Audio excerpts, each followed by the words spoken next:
The, so the recording has just started there. We are going to hear the presentations first. Then we're going to have a what should be an engaging questions and answer session afterwards. We have received a number of questions already, which we will be going through.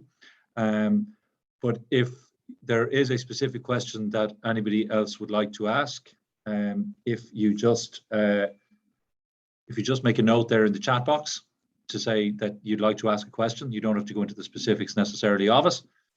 You can, of course, if you like, but and if we have time, then we will deal with that. We will deal with that at the end.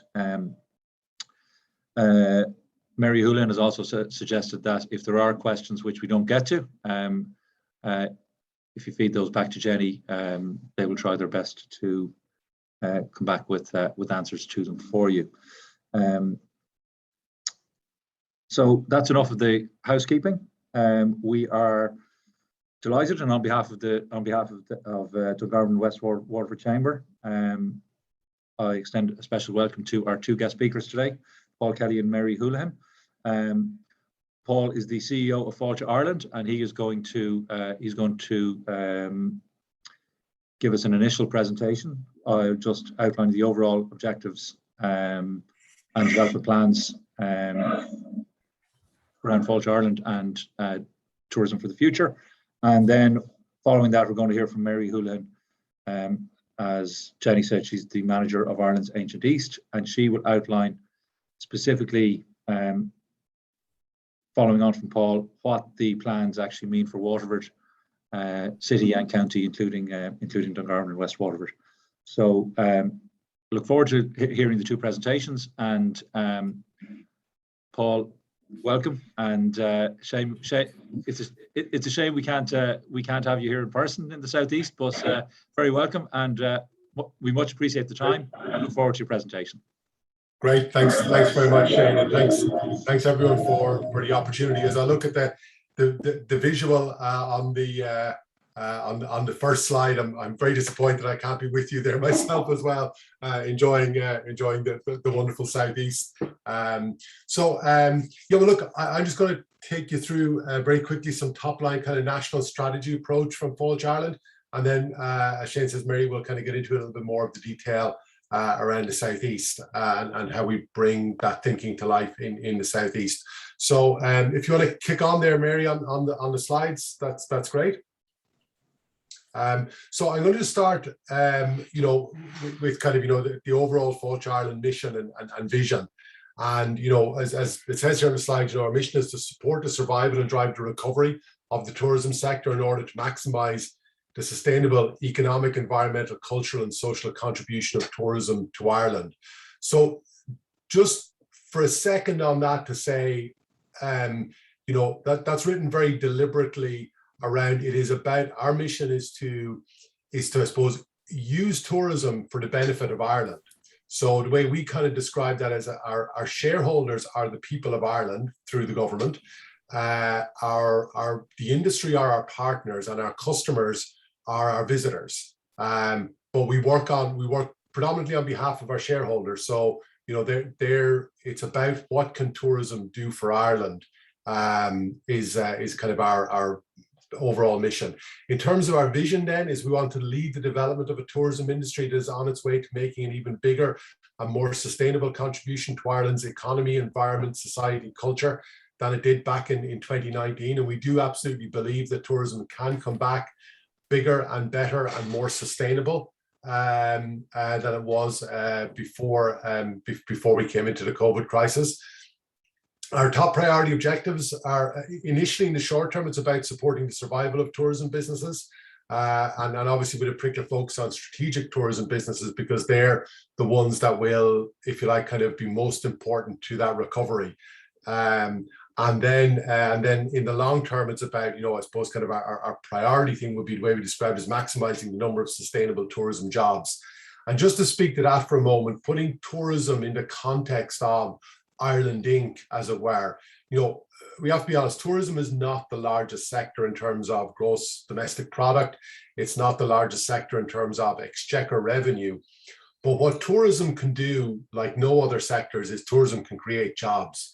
It is a labor-intensive business, and therefore it can get people into gainful employment, and it can give livelihoods to families, and it can create those jobs in areas and in sections of the community that many other industries can't create those jobs in. So it can make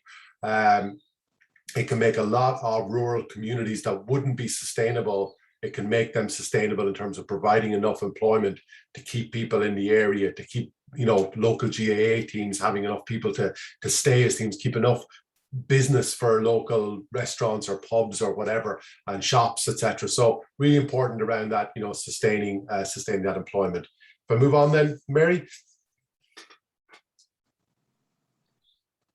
There's a lot of text on this, so I won't go into it in detail, but basically a couple of key principles that underline what we do. We have what we call the vice-based development approach, and that stands for not vice as in something negative, but it stands for a visitor, industry, community, and environment. And there are 4 lenses that everything we do, we look at and say, is it going to work through each of those 4 lenses? Is it good for the visitor? Is it good for industry? Is it good for the local community? And is it good for the environment? And they are the global best practice in terms of sustainable tourism development. And anything we do has got to work on all 4 of those levels. Because if it's great for the visitor, but it's bad for the community or the environment, that's not sustainable. If it's great for industry, but it's not good for the visitor, then that's not going to be sustainable from a business point of view for a long term. So it's got to be on all 4 of those factors. And that's a core approach that we take to everything we do. In terms of regionality, then, you know, in terms of before COVID, I suppose we were very much around really trying to spread the benefit of tourism all around the country, and trying to, we had some areas that you would say were bordering on beginning to get issues around unsustainable numbers of tourists or not visitors not being managed appropriately in particular areas that was leading to congestions and issues. And that was a bit of a first world problem. We could like to have that problem back again to some extent, but so but for now, I suppose what we have to say is that we have to prioritize those areas, because you know, what were tourism hotspots became unemployment black spots, and we have to prioritize those areas where we can get as many people back to work as quickly as possible. But in the longer term, we're still very much saying, look, we want to get back to that balanced regional development of tourism, and to that end, we're developing 4 regional tourism strategies for that combined cover the entire country. And obviously the one relevant to this area is the regional tourism strategy for Ireland's ancient East. So, you know, in terms of, but that regionality thing is still very much an important thing. In seasonality, you know, in terms of, we do want to develop Ireland as a year-round destination. We're you know, one of the good things about our climate is that it never gets too hot and it never gets too cold. So, you know, in terms of, and our offering can be enjoyed through most of the year. In fact, one of the big challenges to winter isn't the temperature or the rain, but when you speak to international people, it's around daylight hours, etc. So there is but we do absolutely want to try and continue to develop Ireland as a year-round destination. And then finally, brand building. You know, we very successfully have got 4 regional experience brands that cover the entire country, from the Wild Atlantic Way, Ireland's ancient East, Dublin, and Ireland's hidden heartlands. And they're absolutely, all of our research shows they are absolutely the right way to develop and build and sell Ireland internationally. And obviously, one of the challenges when we come about selling Ireland internationally is that, you know, if you just sell at the Ireland level, that's good, but people are looking for, well, what's the compelling reason to visit it? You know, being nice and natural and green and rolling hills and good crack is good, but it's not enough. I need something more compelling than that, and more specific. Going into, 26 counties in the Republic of Ireland, or 32 counties on an island of Ireland, and telling about the difference in every single county is far too much detail to attract the attention of international visitors. It works domestically because people are more familiar with it, but for international visitors, it's too confusing and too complex. So the idea of 4 regional experience brands is absolutely essential, and together they tell the story of Ireland really well. They tell the story of, the rugged coastline and the wild Atlantic Way, the brilliant, history and heritage of Ireland's ancient East, the vibrant city side by side with nature in Dublin, and then, that kind of getting active in nature and slower tourism in Ireland's hidden heartlands. They tell the story of Ireland really, really well as a combined unit of brands, as well as each of them playing to the absolute most motivating thing about regions to bring international visitors there. So I'll keep going there, Mary, if I can. So look, we basically looked at how can we in Failte Ireland best support and drive the recovery of tourism. And there's effectively, we're saying, look, we're focusing on driving transformational change in 7 strategic pillars and transformational innovation in those pillars. So this isn't everything we do. We do other stuff as well, but the areas where we really want to focus for transformational innovation to achieve these missions are the following 7 pillars. And Mary, if you want to move on to those. Thanks, Bill. And I'll just quickly go through each of these. The first one we call Survive to Thrive, and that's about surviving the short term and thriving in the long term. And there are businesses that are kind of now moving into recovery mode, but we still have a challenging winter ahead of us, and particularly for businesses that rely on international visitors that haven't had any kind of bounce yet. And international visitors were 70% of the Irish tourism economy before COVID. So, in terms of, so there's a big chunk of the sector that are still very much in survival mode. So that's very much about supporting those surviving and then thriving. And one of obviously, as well as the financial side of things, there's kind of 2 real sides to that. It's around finance and it's around people. And obviously, everyone is, I'm sure, very familiar with the challenges in the availability of workers and skilled workers. And that's a real issue to businesses. So in addition to all of the financial supports and business continuity and mentoring and training we're doing there with people, we're also working very much on the people agenda and trying to make careers in tourism more attractive, work with all the educational institutions to make sure the right courses are there, and do whatever we can to deal with that huge challenge that isn't just in Ireland, it's globally, around getting staff back into tourism and hospitality businesses. The second pillar speaks for itself: accelerate domestic tourism. What we want to do is achieve a step change in Irish staycations. Obviously, over the last couple of years, we had what we would call a lot of forced trials. So people weren't able to go abroad, so they took a domestic holiday. Generally speaking, the satisfaction was very, very high with people. And now we do know that there's a lot of people that are just itching to get some real heat and sun on their bones, and that will be a challenge for us next year. But we're certainly very focused on doing all we can to try and make sure that we retain and help businesses retain some of that new business they got from the domestic market over the last couple of years. And we have people, they may go abroad for their big long holiday next year, a lot of people, but to keep them in that zone of taking more short breaks in Ireland. The third one, opening the outdoors, and that's very much about, as we all know, through COVID, the outdoors became a lot more important, and all of our research says that's going to be a sustained factor. So when we talk about opening the outdoors, we're talking about rural and urban, we're talking about daytime and nighttime, and trying to make sure that we've got great outdoor experiences and that they're accessible to visitors in all of those areas. So it's a big focus on that. And that goes from everything from greenways to outdoor dining to urban animation to to what we might do around national parks or blueways, etc. So lots of initiatives there we're working on.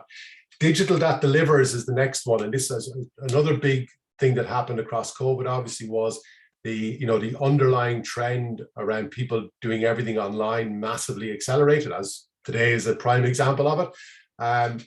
But Irish businesses, to be honest, are pretty patchy. Irish tourism businesses are pretty patchy in their online presence and capability, and particularly attractions and activity providers. And if you're not online and you don't have a good online presence, then people can't find you and you don't really exist. So, and you're missing out lots of potential distribution opportunities. So we've a major project underway now to help businesses to improve their online capability and presence. The fifth one then is around destination development and distribution. And this is really around, you know, going each destination at a destination level, local area level, and making sure that that's being developed in a cohesive and compelling way. And then working with those to get them into the international distribution channels so that they can get themselves as destinations into the shop window. The next one then is reducing the carbon footprint of the tourism sector. And obviously, look, you know, we have a climate change emergency globally. Ireland has to do its part with our climate change targets, and tourism within Ireland has to do its part.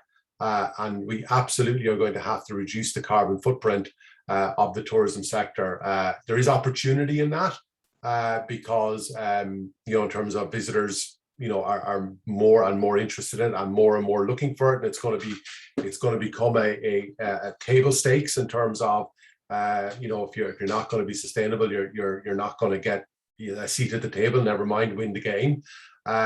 So it is really important from a visitor point of view, but, you know, regardless of that, you know, from a moral point of view, from a government point of view, we absolutely have to do it in terms of reducing the carbon footprint of the tourism industry.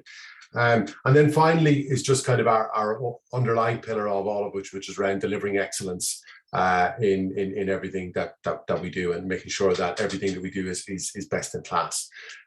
So they're the key kind of pillars that we have.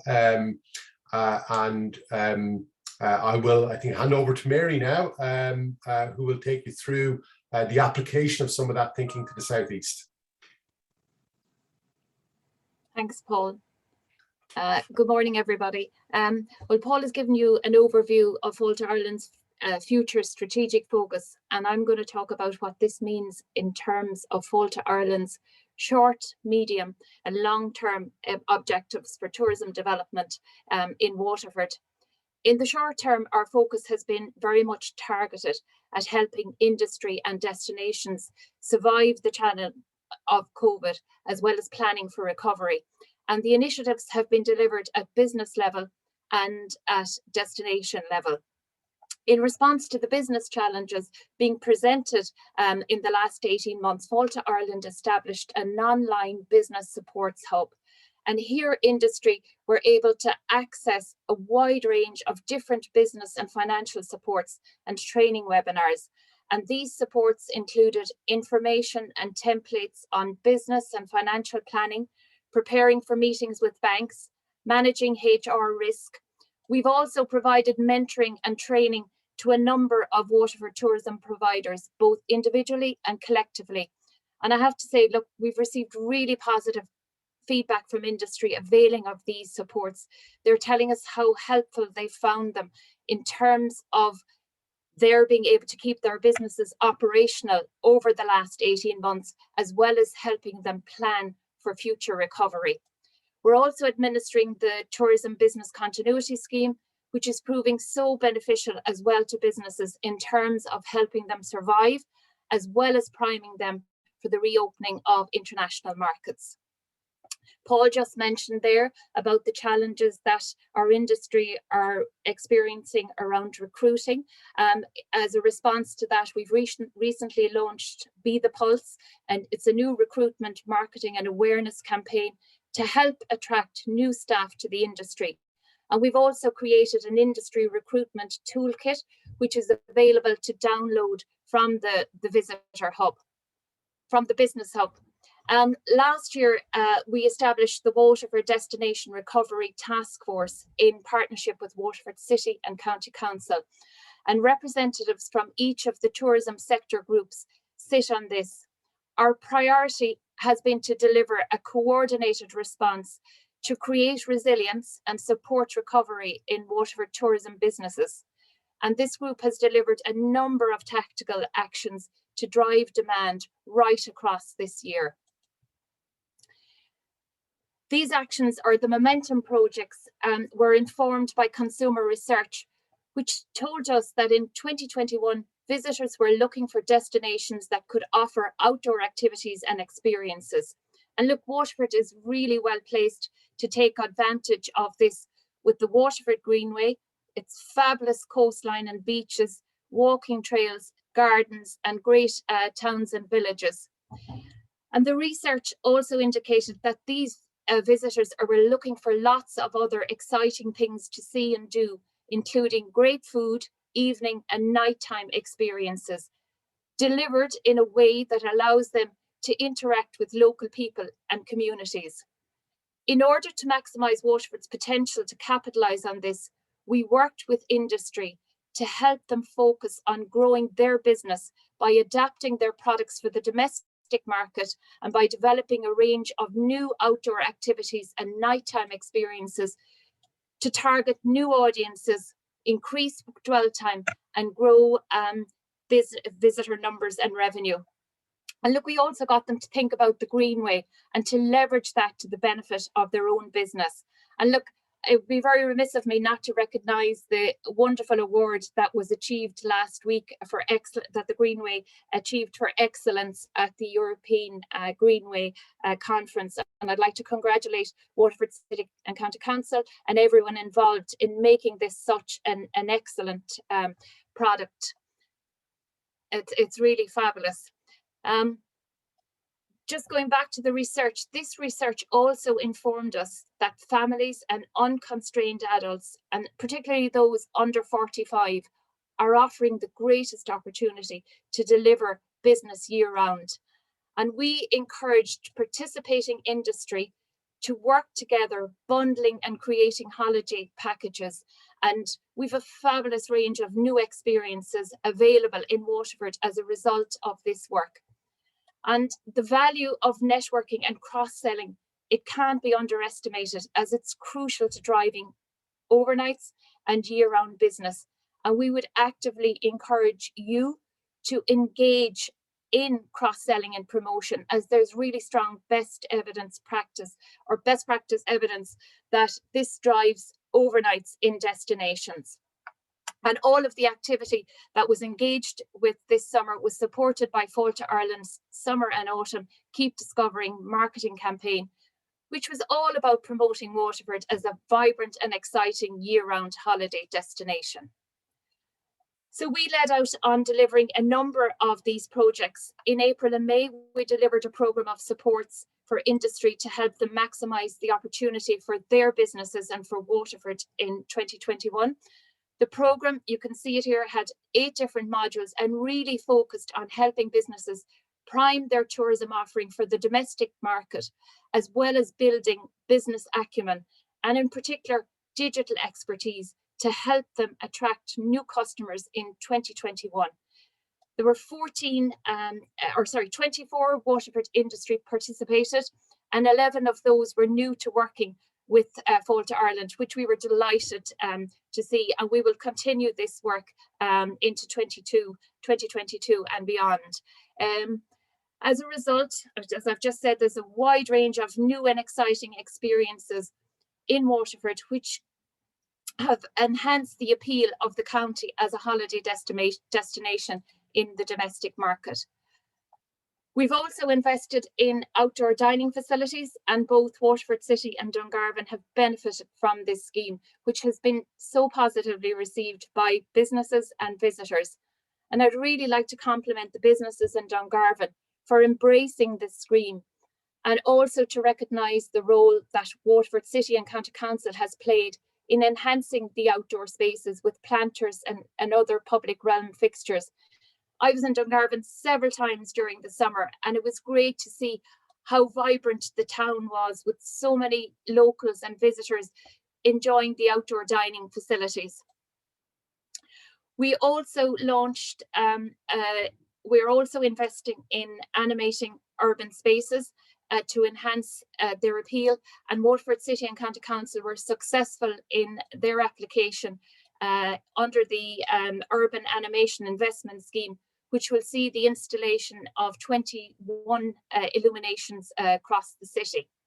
And we've also provided funding support to Waterford City and County Council to create a suite of digital assets to promote the recently launched St. Declan's Way Pilgrim Path, which is a great offering, a great addition to the product offering in the West Waterford area. And it's actually great to see that it's already attracting so many visitors to West Waterford. Then moving on to the marketing campaign, Failte Ireland is investing significant resources in its Keep Discovering marketing and sales campaign. And I'm just going to give you a brief overview of the campaign and show you how Waterford featured. The focus of this campaign was to drive consideration and intent by getting Irish consumers to holiday in Ireland this year to help reboot and rebuild Ireland's tourism industry. And I'm delighted to say that Waterford was prioritised as one of 4 counties to feature extensively across both the national and the Ireland's Ancient East campaign. And this included TV, radio, print media, as well as an extensive digital campaign. Waterford also had its own TV ad and county communications plan. And we worked with Visit Waterford to align both of our communications plans to ensure that Waterford was promoted right throughout the season. The Waterford Greenway was one of the experiences that was included in the Keep Discovering national TV ad, and this aired across national TV channels and video on demand across all other digital channels.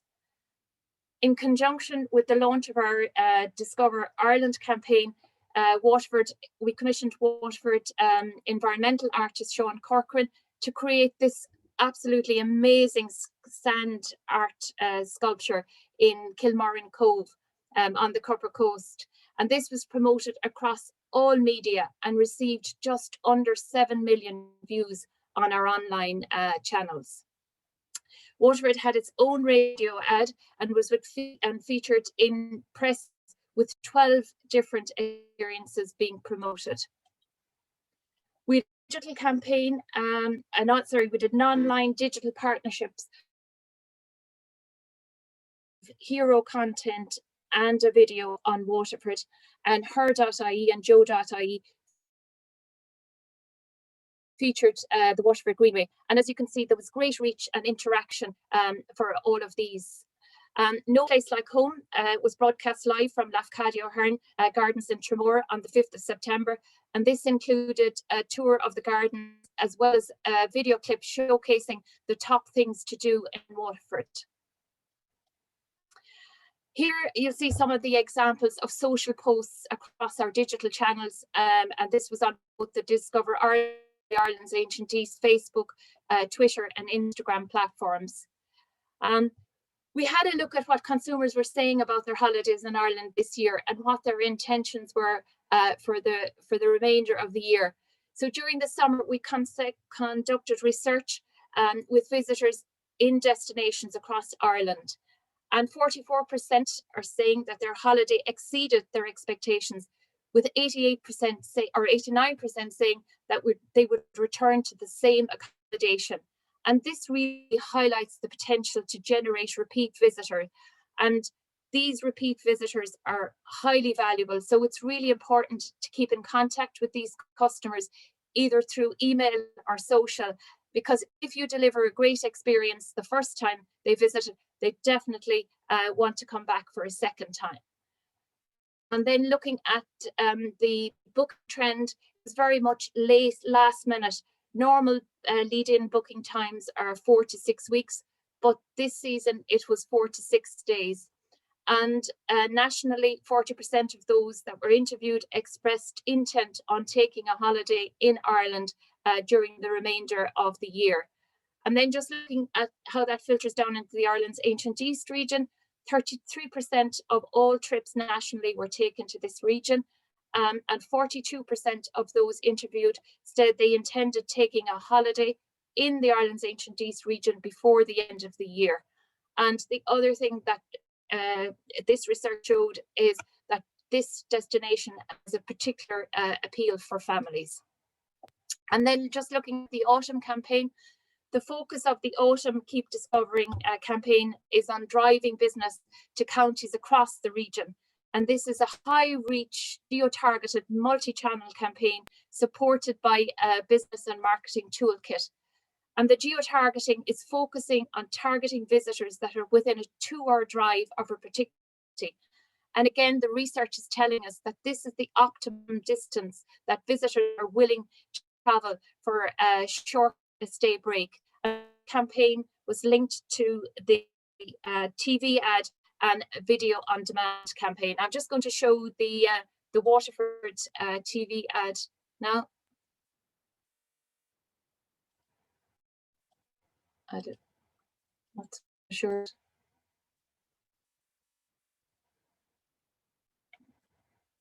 Sorry, I just seem to be having problems showing that.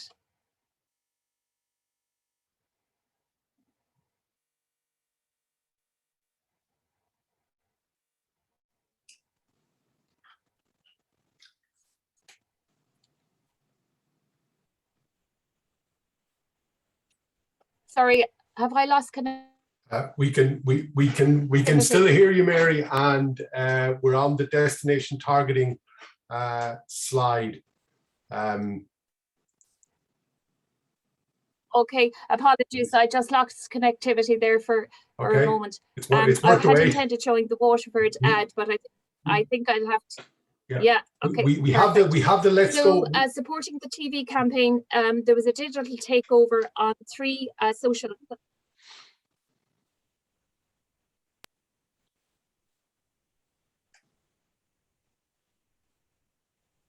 Sorry, I'm.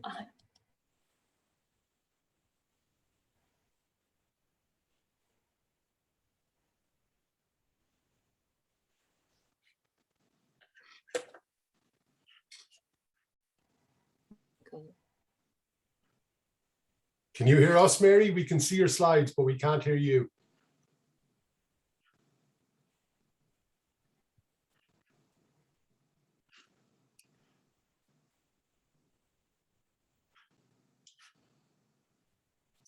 I would say the video is playing for her, but not for us.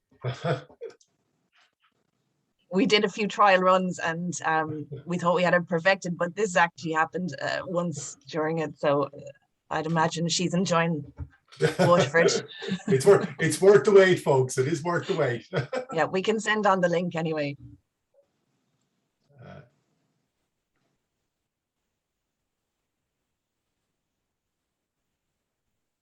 Okay, it looks like Mary's gone.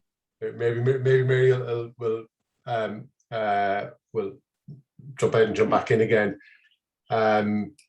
I've just been trying to answer a couple of the questions in the chat just while we're waiting for Mary to come back in.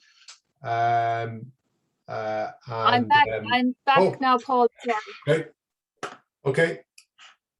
Go for Mary. Do you want to try and give the video one more try? Mary, you'll have to screen share again, okay? Yep. Am I back? Yep. Okay. Sorry about that, guys.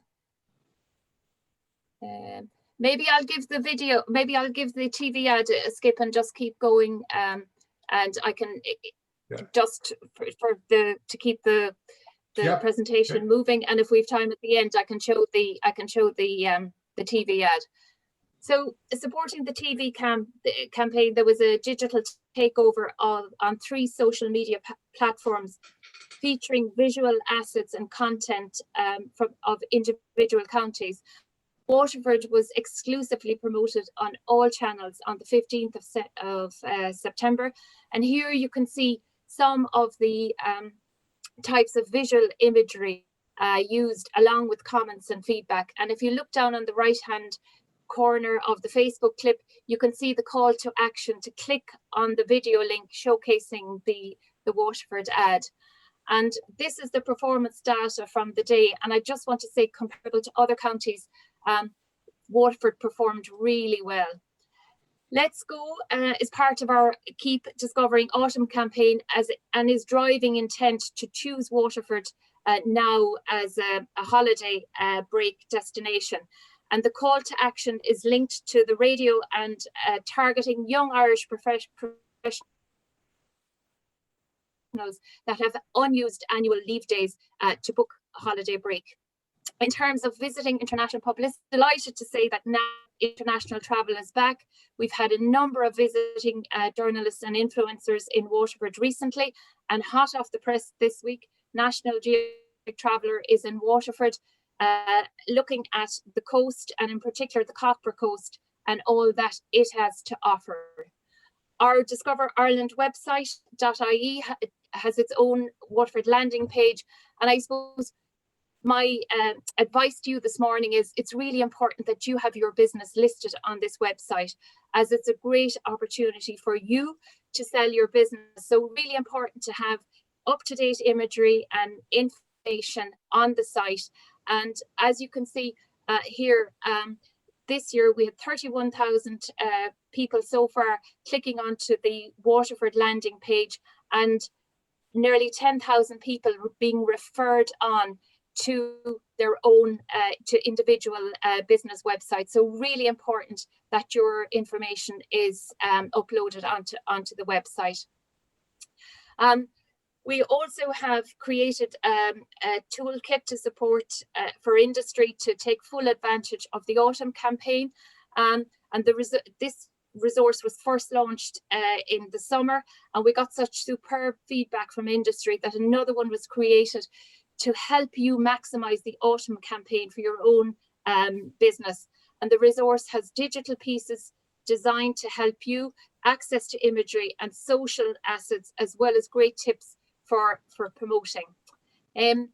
Moving on to the domestic sales campaign, we're running a domestic sales campaign offering industry the opportunity to partner with OTAs, online travel agencies.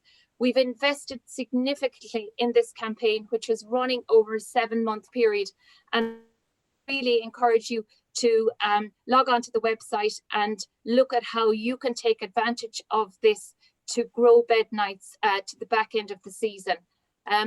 This is the national performance. You can see really doing well. And then just looking at Waterford, so far over 12,000 bed nights have been generated in the county as a result of this campaign. And then the content pool is back taking images again. So really important that you upload your best imagery. It's a really important resource because it's where we in Failte Ireland, where our partners, Tourism Ireland and other external users such as media source imagery.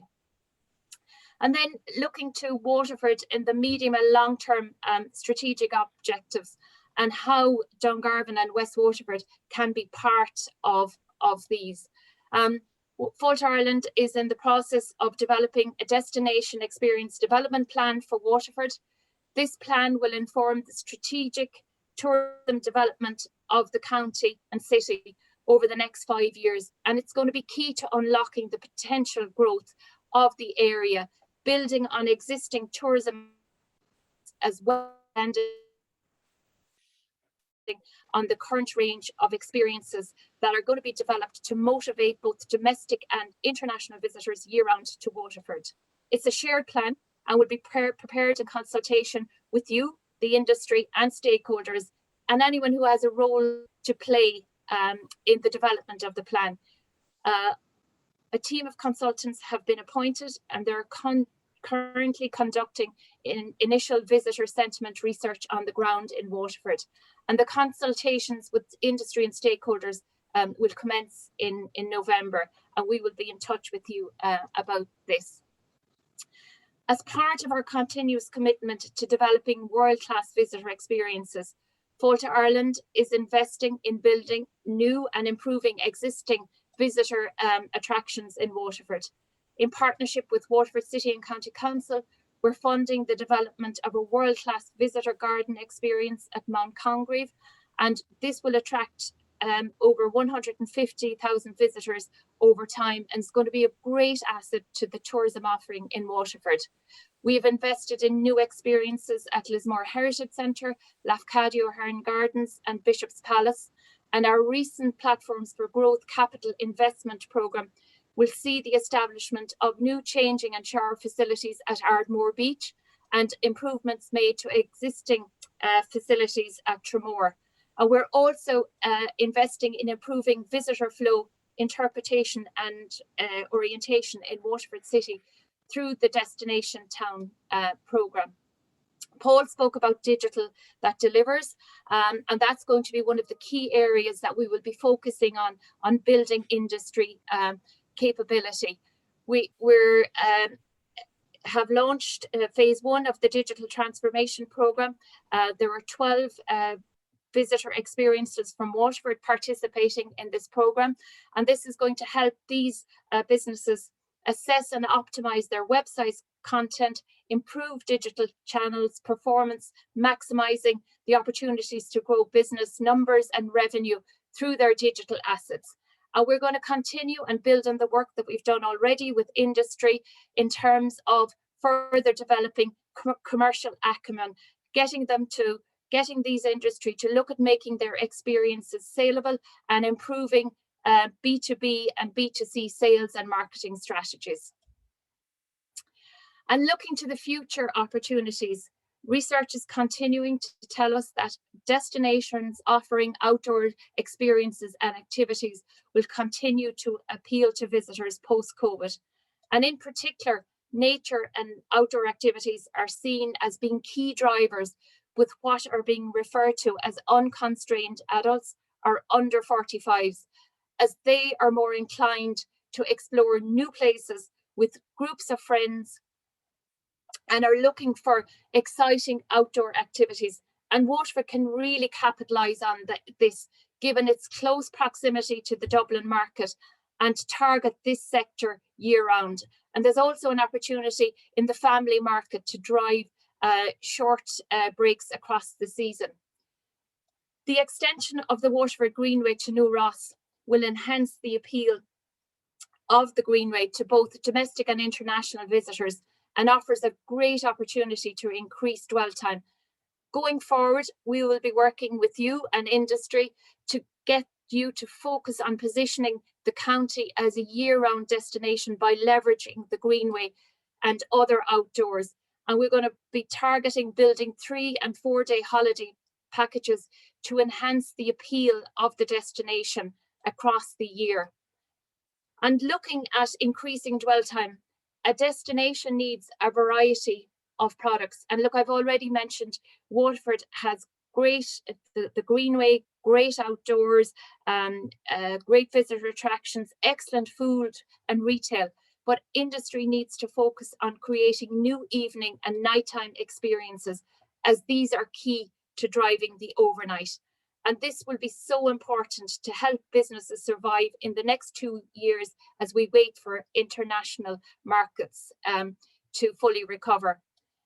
Finally, I hope in this short presentation that I've given you an overview of Failte Ireland's strategic objectives and commitment to supporting Waterford industry in the ongoing development of Waterford as a key tourism destination. So I'm going to hand back to Shane now. Thank you very much. Thanks very much for that, Mary. Fascinating insight into what's clearly a very, very busy and progressive focus on Waterford, which is much appreciated. I'm sure. We have time for a few questions. Dennis Hurley, if he's available, I know he submitted one previously, but he might just share it with the group if that's okay.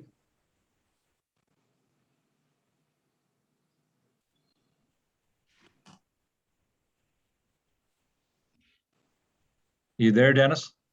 I am, yeah. Apologies. First of all, congratulations to Paul and Mary for the excellent presentations. I suppose one of my questions was, Like, are there any emerging tourism products that that Waterford should tap into at an early stage?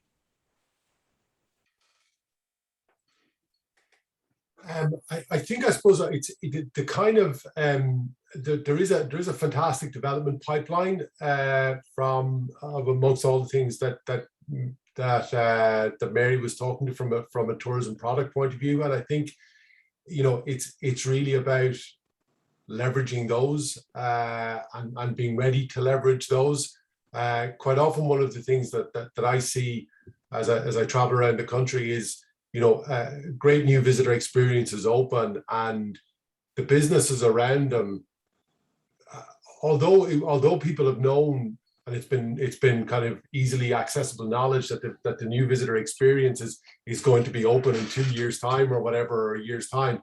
It's not until they open that businesses start to think about, all the businesses in the area start to think about leveraging them, and then it kind of you end up with a year or two lost of business opportunities. So, I mean, what I'd be saying to businesses in Waterford is look at the stuff that's coming down the pipeline and be thinking now about how you can leverage it. So when those new visitor experiences come on stream, that you're ready to start leveraging that straight away for both your business benefit, but also it improves the customer experience.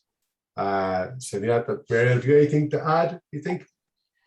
Yeah, I just think that the destination experience development, the development process will be looking at international, will be benchmarking Waterford against similar successful international destinations.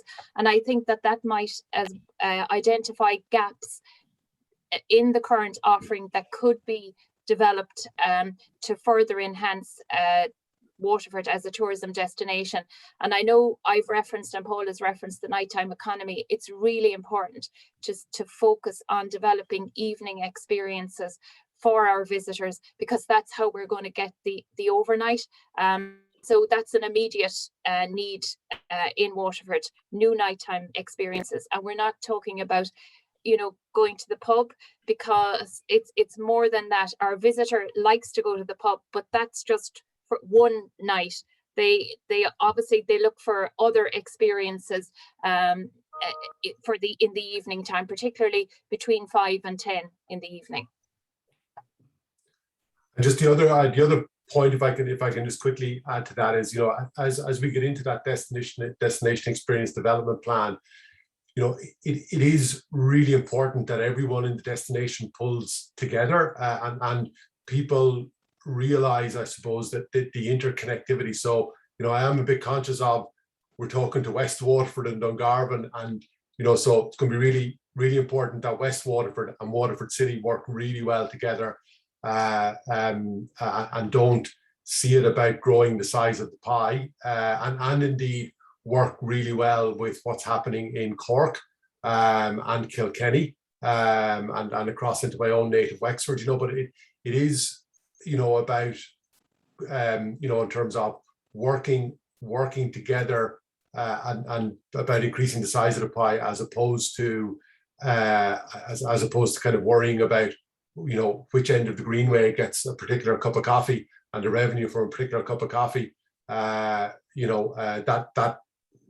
will hold back the destination as and the entirety of the county. So really important, I suppose, that destination experience development plan is, when they've really worked well, one of the things they've done is they've really unified and united different parts of counties and regions.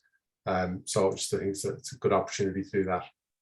That's great. Thanks for that, Paul, and that's very very uplifting and very encouraging words to finish with. Unfortunately, we're out of time, because I know Paul and Mary have another engagement. So in terms of any other questions that people have, as I had said to you, if you feed those through either through the chat box or directly to Jenny, I think Mary is happy. And Shane, if I can just say, sure. Shane, if I can just say, sorry, I know there was a bunch of questions submitted in advance that we didn't get a chance to talk to. Yes. And we can go back with written responses to those. Just the people have taken the time to feed in those questions. I wouldn't want us not to answer them for people. Perfect. That's great. That's much appreciated, Paul. So just finally to wrap up, on behalf of Dungarvan West Waterford Chamber, once again, thanks to Paul Kelly and to Mary Houlihan for their time and fascinating insight into the strategic direction of Failte Ireland, and also more specifically the southeast and Dungarvan and West Waterford. So thank you all for your time, and great session. We will hopefully have a follow-up one at some stage, and I look forward to welcoming Paul and Mary, when conditions permit, to the sunny southeast, and more specifically to Dungarvan and along the Greenway. Thanks for your time all, and see you soon. Thanks. Thanks, everyone. Thank you. Bye.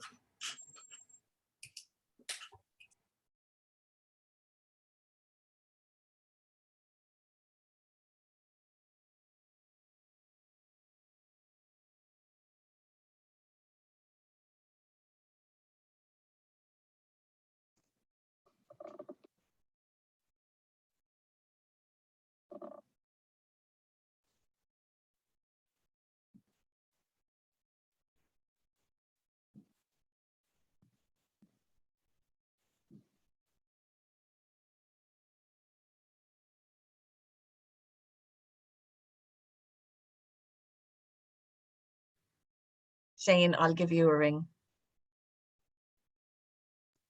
That's perfect, Jenny. We'll talk to you soon. Cheers. Thanks.